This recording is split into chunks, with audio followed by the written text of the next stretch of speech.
Hello guys! Ayan, mag-experiment kami ng anak ko. Ayan. Kaya, ito po yung watermelon. Ayan. Tinanggal na namin yung laman. Ayan. But, anak, put the apple. Ayan. Then, saging. Banana. Donut. Yeah. Second, grapes.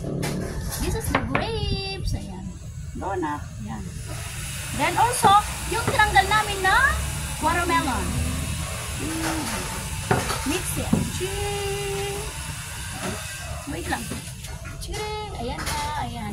Lagyan namin na ito po yung gulaman. White gulaman. Mainit pa. White gulaman. Pour it. Yeah. Oh, ayan.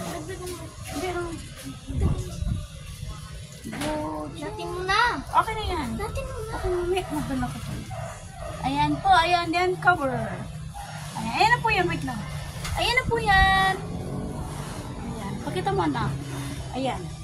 Ito na po yung watermelon. Nilagyan namin ng gulaman. Ayan. Then, later, lalagyan namin sa ref. Lalagyan namin sa ref para lumabig. For refreshing. Ayan. Thank you.